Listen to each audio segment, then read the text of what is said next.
바이블 아카데미에 오신 여러분들을 진심으로 환영합니다. 바이블 아카데미에 오신 모든 분들이 생명의 빛 되시는 예수 그리스도를 발견하시고 영접하심으로 영생을 선물로 받게 되시기를 소망합니다. 바이블 아카데미에서는 첫 과목에서 별들의 전쟁이라고 하는 강의를 10강에서 마치고 두 번째 과목으로 성서 표상학을 선택해 보았습니다. 이 성서 표상학을 선택한 이유는 우리가 성경을 연구하는 목적이 어디에 있습니까? 이 성경에서 증거하고 있는 예수 그리스도를 발견하고 영접하여 영생을 얻는 거 아니겠습니까? 그래서 이 시간에는 성경이 표상하고 있는 모든 것이 예수 그리스도이심을 깨닫고 진실로 성경 전체가 증거하고 있는 예수 그리스도를 영접하고 구원받기 위함입니다. 그래서 첫 번째 과목인 별들의 전쟁에서는 광명한 새벽별이신 예수 그리스도와 새벽 별똥별인 사단과의 전쟁에서 전쟁이 일어난 동기와 주요 이슈와 그리고 마지막 결론을 연구했다면, 이번 성서 표상에서는 성서 표상을 통해서 성경이 증거하고 있는 분이 오직 한 분 예수 그리스도이심을 깨닫고 그 예수 그리스도를 개인의 구주로 모심으로써 하나님께서 이 성경을 통해서 우리 죄인인 우리들에게 주시고자 하는 영생을 받고자 하는 것입니다. 앞도 보지 못하는 제가 이 성경을 연구한다고 하는 것이 많은 제약과 어려움이 있습니다. 그래서 하늘 아래 새 것이 없다고 하잖아요. 그래서 여러 훌륭하신 교수님들의 연구 자료들을 참고해서 강의를 진행하도록 하겠습니다.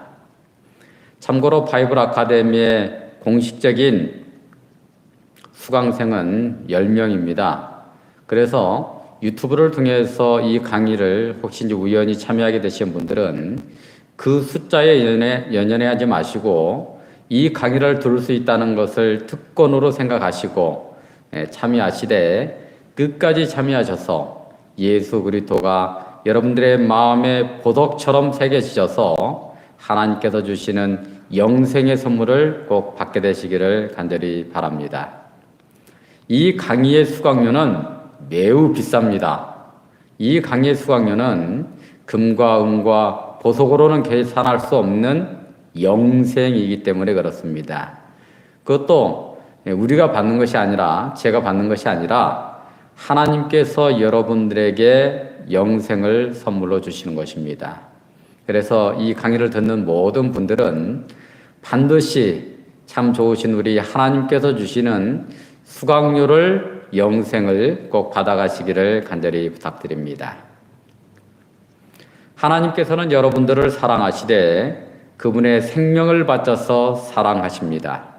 하나님의 이 사랑은 감정적이고 우연한 사랑이 아니라 그분의 생명을 담보해야지만이 가능한 사랑입니다. 그리고 아주 치밀하고 계획적이며 오랫동안 사랑하신 것입니다. 여러분들은 모두 다 사랑받기를 원치 않으십니까? 만일 어떤 분이 여러분들을 사랑하시되 자신의 생명보다도 더 사랑하시고 여러분들이 존재하기 전부터 지금까지 한결같이 사랑해 주시고 오직 여러분들의 행복을 위해서 아무 조건도 없이 모든 것들을 아낌없이 주시는 정말 목숨을 바쳐서 사랑하신다면 여러분 어떻게 하실래요? 저는 정말 그런 사랑이 있다면 제 영혼을 바쳐서라도 사랑하고 싶습니다. 정말 인간의 욕망과 이기심으로 뒤엉켜 있는 이 죄악의 지구촌에, 그래서 사랑의 갈증으로 몸부림치고 있는 영혼들의 탄식 소리가 난무한 이 세상에서 그러한 사랑이 정말 있더라고요. 인간의 시조인 아담과 하와가 선악과를 따먹고 범죄한 직후에 서로에게 책임 전가하는 사랑이 변질되고 메말라가는 그곳에서 하나님께서 창조해 주신 하나님을 원망하는 그들에게 해주신 말씀입니다. 창세기 3장 15절의 말씀입니다. 내가 너로, 여기서 이 너는 이 뱀으로 변장한 이 사탄 마귀를 말합니다. 내가 너로 여자와 원수가 되게 하고 너의 후손도 여자의 후손과 원수가 되게 하리니 여자의 후손은 내 머리를 상하게 할 것이요 너는 그의 발꿈치를 상하게 할 것이니라 하시고, 이 말씀은 우리가 지난 이 별들의 전쟁에서도 여러 번 언급을 드렸지만, 아담과 하와가 선악과를 따먹음으로 하나님과 원수가 된 직후에 하나님께서 선포하신 말씀입니다. 하나님께서 여자의 후손으로 오셔서 우리를 대신해서 발꿈치가 상하시는 십자가를 지심으로 우리의 죄를 대속해 주시고 우리의 원수인 사단의 머리를 밟아 심판하시겠다라고 하는 말씀입니다. 하나님은 하나님을 배반한 아담과 하와에게 아무런 원망도 아니하시고 그 원수를 위해서 대신 죽어주시겠다고 일방적으로 선포하시는 것입니다. 이 얼마나 위대한 사랑입니까? 여기에서 여자의 후손이 예수 그리스도를 표상하고 있는 것입니다. 예수님께서 우리를 사랑하시어 2000년 전에 십자가를 지신 그 사건은 우연히 일어난 사건이 아니라 하나님께서 우리를 사랑하셔서 아담이 범죄한 직후에 6000년 전부터 계획되어진 사건이라고 하는 것입니다. 그래서 아담이 범죄하기 전부터 이미 계획되어져 있는 사건이었던 것입니다. 이 말씀이 무슨 말씀인가 하면 우리를 죽기까지 사랑하시겠다고 하는 말씀이에요. 하나님께서는 저와 여러분들을 사랑하셔서 십자가를 계획하셨고 그대로 성취하심으로써 십자가를 믿는 우리를 죄와 저주와 사망으로부터 영원히 해방시켜 주신 것입니다. 그리고 신약에서 약속하고 있는 주님이 재림하여 오시는 그 재림의 아침에 예수 그리스도를 믿는 모든 사람들은 생명의 부활로 일어나고 살아있는 자들은 영생할 수 있는 몸으로 호련히 변화되어 공중에서 주를 영접하고 하늘 예루살렘 도성으로 들어가게 되는 것입니다. 우리를 향하신 하나님의 사랑은 돌발적인 우연한 사랑이 아니라 우리가 예수님의 십자가를 충분히 깨닫고 믿을 수 있도록 아주 치밀하고 정성스럽게 계획되어진 사랑이라고 하는 사실입니다. 그래서 이 성경의 총 주제는 예수 그리스도시며 구약 성경은 초림하여 오시는 예수 그리스도를 증거하는 책인 것입니다. 그래서 구약의 여러 인물과 사건은 예수 그리스도를 표상하고 있으며 그것을 발견하고 깨닫게 될 때에 우리는 예수님이 그리스도심을 믿고 영생을 선물로 받을 수가 있는 것입니다. 예수님께서 이렇게 말씀하십니다. 요한복음 5장 39절 말씀. 너희가 성경에서 영생을 얻는 줄 생각하고 성경을 상고하거니와 이 성경이 곧 내게 대하여, 누구에 대해서요? 예수님에 대하여 증거하는 것이로다. 여기에서 성경은 신약 성경이 기록되기 전이니까 구약 성경을 말하고 있는 것입니다. 이 성경의 주인공이 예수 그리스도심을 말씀해주고 계시는 것이에요. 그래서 우리가 성경을 제대로 연구했다면 그 연구한 결과는 늘 성경의 주제, 성경의 주인공이 예수 그리스도이시기 때문에 예수 그리스도여야 되는 것입니다. 그래서 우리가 예수님을 진실로 믿는 것이 무엇으로 가능하냐 하면 기적도 아니요, 감정도 아니요, 오직 성경 말씀을 통해서 예수 그리스도심을 믿게 될 때에 그 믿음이 흔들리지 않는 강철 같은 믿음이 되는 것입니다. 예수님의 제자를 볼 때에 우리는 그 사실을 너무나도 명확하게 알 수가 있습니다. 아시는 대로 예수님의 제자들은 예수님과 3년 반을 동거동락하면서 수많은 기적들을 목격했습니다. 그리고 오병이어로 5천 명을 배불리 먹이시는 것도 보았고 그들도 스스로 먹고 배불렀어요. 그리고 죽은 자를 살리시는 최고의 이적도 여러 번 목격했습니다. 그런데 예수님이 붙잡히자 어떻게 했어요? 모두 다 도망가고 말았습니다. 이런 모습을 볼 때에 제 불치병을 고쳐주시면 예수님을 믿겠습니다. 저에게 기적을 보여주시면 예수님을 믿겠습니다.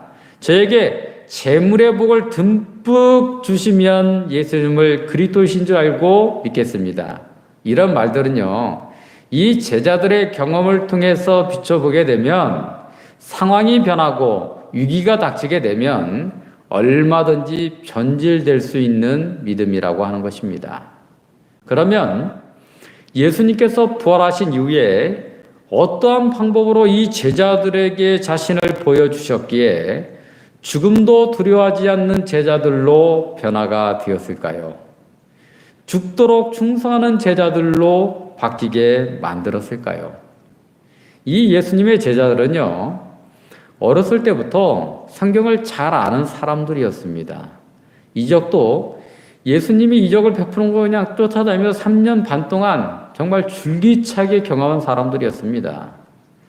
그런 사람들에게 예수님께서 어떻게 자신을 보여주셨기에 도망자에서 죽도록 충성하는 제자들로 변화가 되었을까요? 그 비밀이 누가복음 24장에 나와 있습니다. 13절부터 보게 되면 엠마오로 두 제자가 가고 있었습니다. 예수님께서 동행하시나 예수님인 줄 알아보지를 못했습니다. 예수님께서 묻기를 아니 너희가 소품빛을 띠고 나누고 있는 대화가 무슨 대화야? 이렇게 물어봤어요.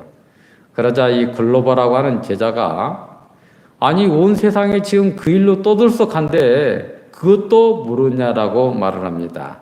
예수님께서 십자가에서 돌아가신 것과 또 예수님의 여제자들이 아침에 새벽에 예수님의 부활을 목격했다고 하는 그런 소식을 전하게 된 것이죠. 그때 예수님께서 주신 대답이 이렇습니다. 25절 이하에 보면 가라사대에 미련하고 선지자의 모든 것을 마음에 더듬이는 자들이여. 선지자의 모든 것은 뭐예요? 구약 성경을 가리키는 것입니다. 그리스도가 이런 고난을 받고 자기의 영광에 들어가야 할 것이 아니냐 하시고 이에 모세는 뭐예요? 모세오경을 말하고 모든 선지자의 글로 시작하여 구약 성경에 나와 있는 모든 선지서들을 말하죠. 모든 성경에 쓴 바, 이 성경은 시편을 포함해서 여러 이 성문학서들을 말을 하는 것입니다. 그것들을 통해서 자기에 관한 것을, 누구에 관한 것이요? 예수님에 관한 것을 자세히 설명하신지라. 예수님이 자신이 앞에 있음에도 불구하고 못 알아보고 믿음이 적은 두 제자에게 구약 성경을 통해서 자신을 자세히 설명하고 있는 것입니다. 이제 목적지에 도착했는데 예수님께서 더 가시려고 하자 강권하여 모시고 들어갑니다. 만약에 두 제자가 예수님과 거기에서 빠이빠이하고 헤어졌다면 어떻게 됐을까요? 그들에게 성경을 가르쳐 주던 분이 누구인지도 모르고 헤어질 뻔했어요. 예수님께서는 그분을 줄이고 가난 심령으로 간절히 찾는 사람들에게 자신을 드러낸다고 하는 사실입니다. 무관심한 사람들에게는 자신을 드러내지 않는 것입니다. 그래서 심령이 가난한 자는 천국이 저희 것이며 이게 괜히 있는 말이 아닙니다. 우리는 정말 가란 심령으로 그리스도가 누구신지를 갈구하고 우리가 영생을 갈구하는 삶을 살아야 되는 것입니다.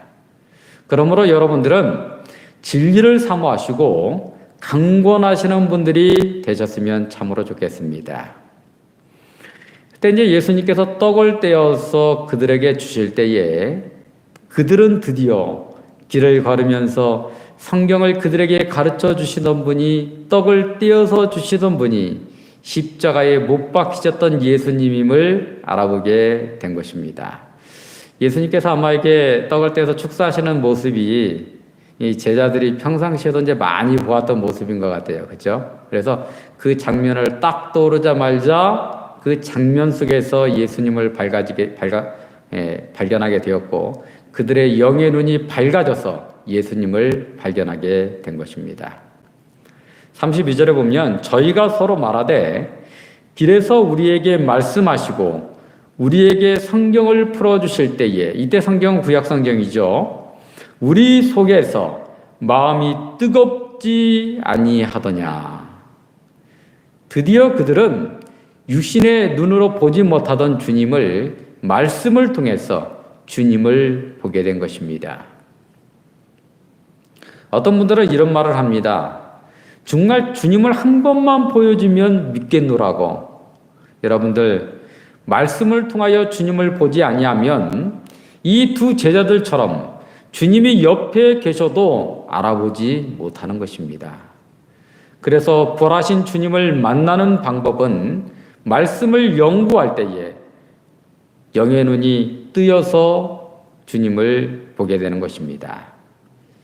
제자들을 보면 부활하신 주님께서 오셨음에도 불구하고 이 두 제자가 이제 부랴부랴 다시 예루살렘으로 돌아가서 여러 제자를 만났을 때에 그 자리에 예수님께서 또 나타나시잖아요.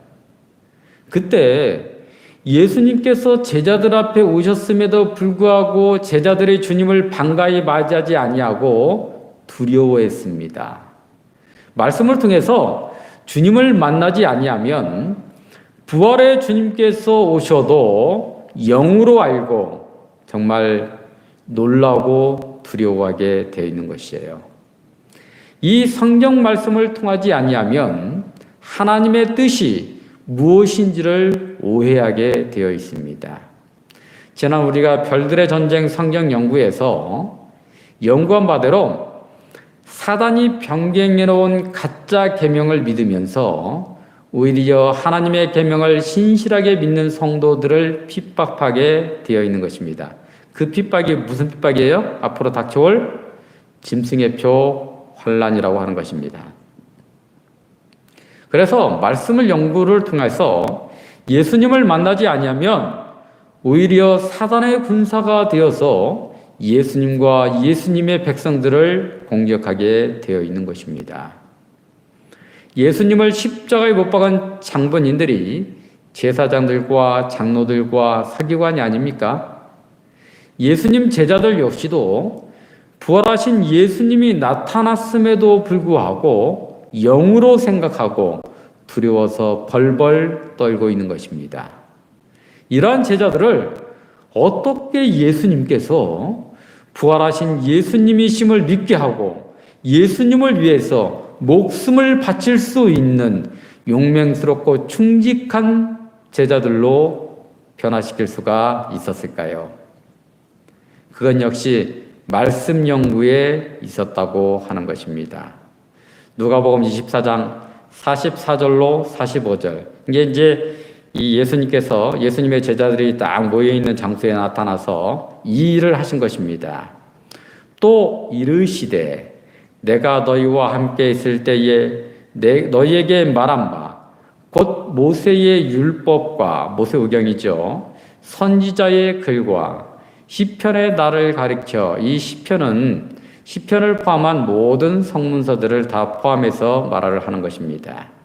기록된 모든 것이 이루어져야 하는 말이 이것이라 하시고 이에 저희 마음을 열어 성경을 깨닫게 하시고, 이 성경을 통해서 예수 그리스도를 만남으로 제자들이 변화를 받게 된 것입니다. 또한 말씀을 통해서 예수님을 만난 제자들이 오순절 불같은 성령을 받아 복음을 땅끝까지 전파하여 오늘날 이 말씀이 우리에게까지 오게 된 것입니다. 중요한 것은 예수님께서 제자들을 가르치실 때 무엇으로 가르치셨어요? 모세와 및 모든 선지자의 글로 시작하여 모든 성경에 쓴 바 자기에 관한 것을, 누구에 관한 거예요? 그러니까 이 구약 성경의 모든 쓴 바는 예수님에 관한 것이라는 것입니다. 자기에 관한 것을 자세히 설명하신지라. 구약 성경의 주인공이 예수님이라고 말씀하고 있는 것입니다. 여러분, 구약 성경은 예수님에 대한 예언이고, 이 약자가 언약약자잖아요. 그러니까 약속은 미래에 일어날 것들. 그러니까 구약의 약속은 미래에 일어날 예언의 말씀인 것입니다. 그래서 구약 성경은 예수 그리스도에 대한 예언이고, 신약은 특별히 복음서는 그 예언의 성취라고 말할 수가 있는 것입니다. 그래서 우리가 이 구약 성경을 연구할 때에 언제까지 연구하면 될 것 같아요?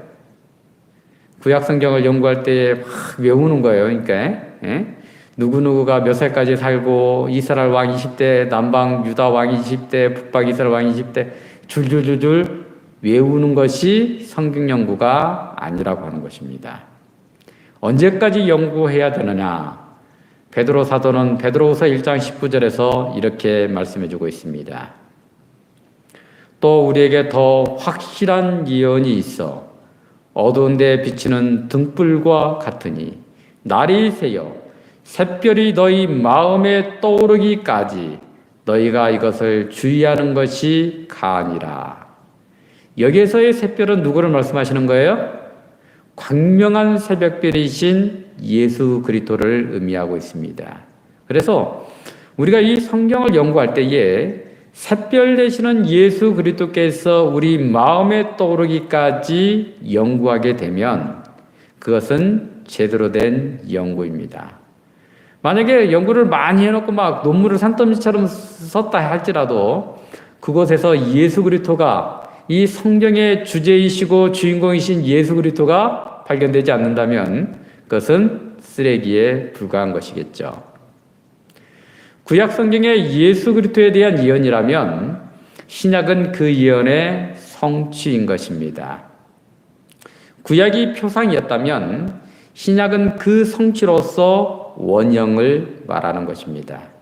그래서 신약의 말씀의 빛을 구약에 쫙 비춰보게 되면 구약에 표상되어 있는 그리고 구약에 설명되어 있는 여러 사건들이 그리고 제도와 인물들이 주인공이신 예수 그리스도의 역할을 대행하고 있음을 알 수가 있는 것입니다. 예를 하나 들어보도록 하겠습니다. 창세기 1장 1절에 태초에 하나님이 천지를 창조하시니라 라고 말씀하고 있습니다. 이 말씀은 신약의 빛을 이 말씀에 쫙 비춰보면 어떤 결과를 얻을 수 있냐면 요한복음 1장 1절로 3절에 보면 태초에 말씀이 계시니라 이 말씀이 하나님과 함께 계셨으니 이 말씀은 곧 하나님이시니라. 이게 말씀이 하나님이시다 이거예요. 말씀 하나님. 그가 태초에 하나님과 함께 계셨고 만물이 그로 말미암아 지은 바 되었으니 그러니까 만물이 말씀 하나님에 의해서 창조되었다 이 말이죠. 지은 것이 하나도 그가 없이는 된 것이 없느니라. 즉 말씀 하나님이 창조주이심을 말해주고 있는 것입니다. 그렇다면 이 말씀 하나님은 과연 누구신가 하는 것이죠. 요한복음 1장 14절에 그 답이 있습니다. 말씀이 육신이 되어 여러분 말씀이 육신이 되어 성육신 하셔서 이 땅에 오신 분이 누구예요? 예수님이시잖아요. 말씀이 육신이 되어 우리 가운데 거하심에 우리가 그 영광을 보니 아버지의 독생자의 영광이요 은혜와 진리가 충만하더라. 아버지의 독생자는 예수님이 맞는 것입니다.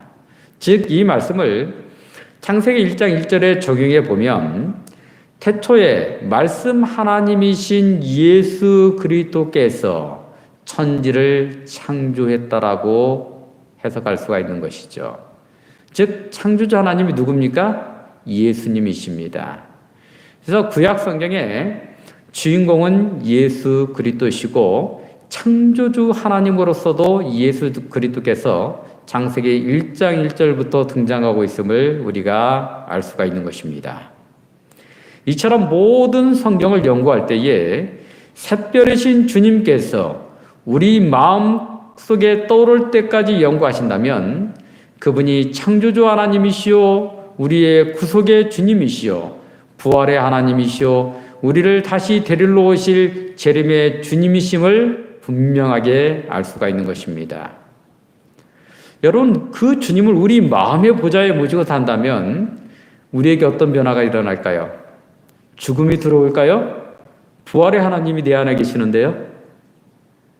이 땅에서 어떤 그 질병이 두려워할까요? 치유의 하나님이 내 안에 계시는데 정말 죽음도 정복하신 주님이시기 때문에 죽음도 주님을 향한 우리의 마음을 어지럽힐 수 없는 것입니다. 우리가 연구하는 이 성서 표상학을 통해서 그 사랑의 주님, 능력의 주님을 우리 모두의 개인의 구주로 영접하게 되시기를 소망해 봅니다. 우리가 연구할 과목이 성서 표상학입니다. 제가 이제 국립도서관을 비롯해서 여러 도서관을 이렇게 찾아보니까 이 성서 표상학이라는 책이 거의 없어요. 그래서 고민을 사실 많이 했지만 이것이 매우 중요하기 때문에 연구하게 되었습니다. 이 표상학을 타이폴로지라고 합니다. 타이폴로지. 그러면 표상이 있으면 원형이 있다는 거잖아요. 원형을 엔티타입이라고 합니다.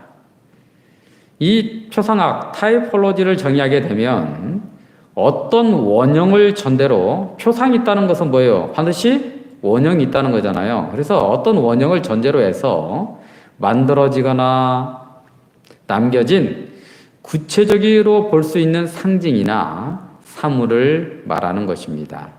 그래서 이 구약 성경에는 예수님을 표상하고 있는 사물이나 제도나 인물이나 사건들이 가득하게 있다는 것입니다. 성경의 경우 그리스도를 통한 구원이 구체적으로 미리 보이기 위해서 하나님께서 지정하시고 감독하신 특별한 인물들, 사건들, 제도들로 역사적 사실인과 동시에 이언적인 면을 가지고 있는 것입니다.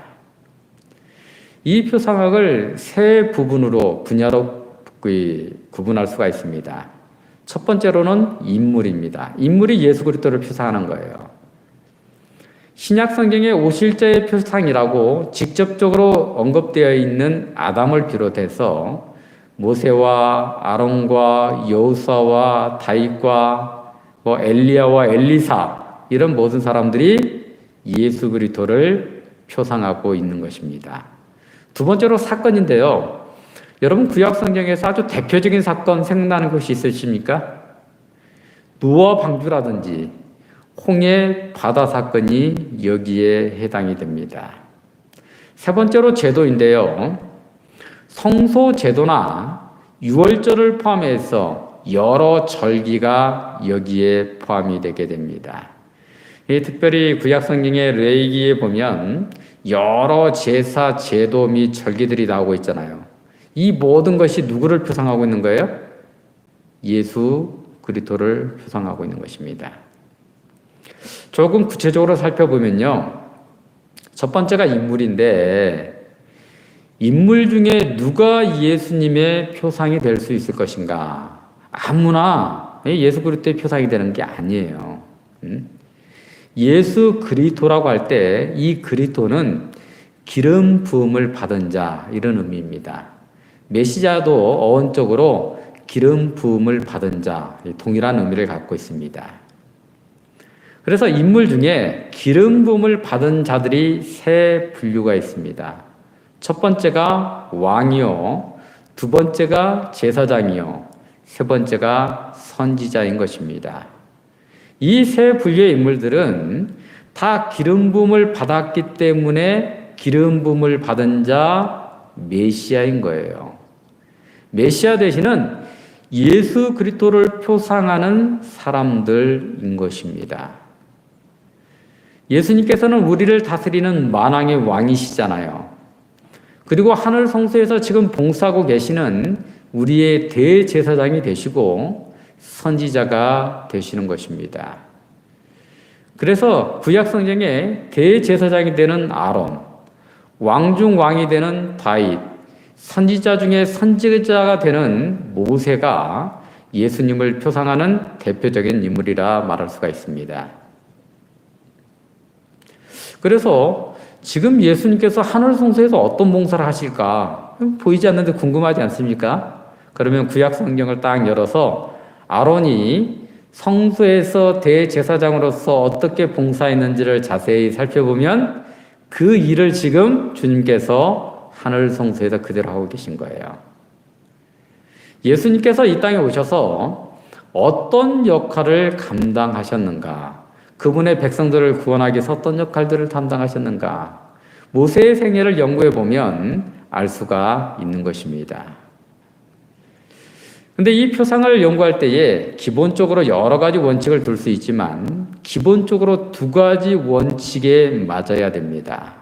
첫 번째 원칙은 뭐냐면 성경에 실질적으로 표상이라고 쓴 것이 있어요.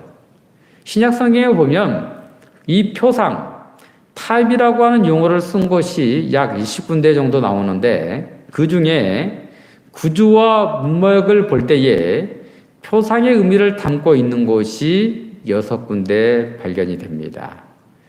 그리고 이 표상을 두 가지로 나눌 수가 있는데요. 과거에 있었던 사건이나 사실들이 나중에 실질적으로 일어나는 것을 말하는 것입니다. 이것을 수평적 표상이라고 말을 하는 것입니다. 이 땅에서 일어나는 사건이기 때문에. 또 하나는 하늘에 있는 것에 표상이 있어요. 하늘에 있는 모델과 표상이 있습니다. 성소가 여기에 포함이 되는데요. 이것을 하늘과 땅이니까 수직적 표상이다 이렇게 말을 합니다. 히브리서 8장 5절이나 9장 24절에 이제 그 내용을 볼 수 있는데 히브리서 8장 5절 말씀을 한번 제가 읽어드리면 저희가 섬기는 것은 하늘에 있는 것의 모형과 그림자라. 모세가 장막을 지으려 할 때에 지시함을 어둠과 같으니 가라사대의 삶과 모든 것을 산에서 내게 보이던 본을 쫓아 지으라 하셨느니라. 그래서 이제 모세가 이 성소를 지을 때에 하늘에 있는 원형을 그대로 본따서 지은 것이 지상 성소라고 하는 것입니다.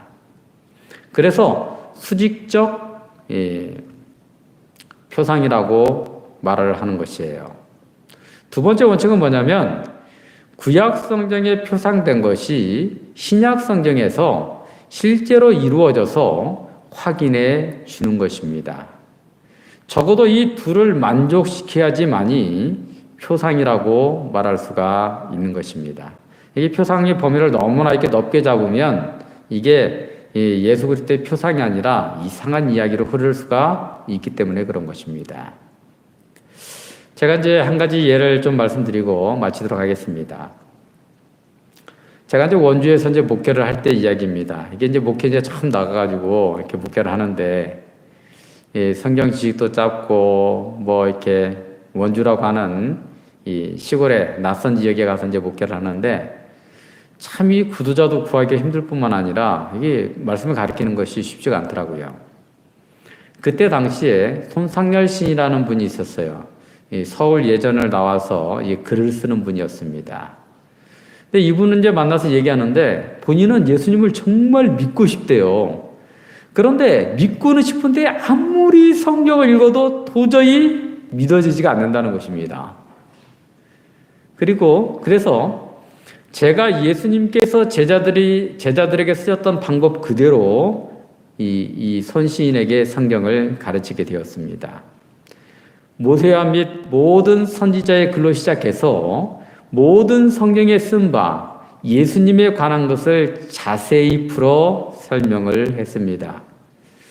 이분이 이제 몸이 굉장히 쇠약해 가셔가지고 30분을 앉아있지를 못해요. 그냥 누워야 됩니다.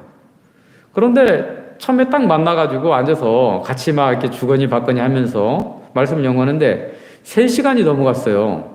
그래서 걱정이 돼서 괜찮으시냐고 물어보니까 좀 희한하대요. 하나도 힘이 안 난다는 것입니다. 그리고 그분이 마음이 열려서 침례를 받고 하나님의 자녀로 거듭난 사건이 있었습니다. 제가 원하기는 이 성서 표상학을 통해서 성경의 주인공이신 예수님을 우리 마음에 새기는 일을 하도록 하겠습니다. 그래서 이 강의를 듣는 모든 분들이 이 성서 표상학을 통해서 마음에 예수님을 새기심으로 내 안에 예수님이 예수님 안에 내 안에 사는 이게 정말 감격적인 경험을 모두 다 하게 되시기를 주님의 이름으로 축원하면서 오늘 첫 번째 강의를 마치도록 하겠습니다. 제가 기도하고 마치겠습니다. 감사하신 아버지 하나님, 성서 표상학이라고 하는 과목으로 다시 하나님의 말씀을 연구할 수 있는 기회를 허락해 주시는 은혜에 감사를 드립니다. 참으로 부족한 종이 이 말씀을 연구하기 때문에 너무나 전달하는 것이 어설프고 또 부족할 수가 있습니다. 살아계신 성령께서 역사하여 주심으로 이 강의를 듣는 모든 분들이 정말 예수 그리스도께서 살아계신 하나님이시고 구약에서 표상하고 있는 모든 그런 표상을 통해서 우리 듣는 모든 수강생들의 마음속에 예수 그리스도의 형상이 뚜렷하게 새겨질 수 있도록 역사하여 주시옵소서. 강의가 완전히 종결될 때까지 살아계신 주의 지혜 영께서 함께하여 주시옵기를 우리 구주 예수님의 이름으로 기도드리옵나이다. 아멘.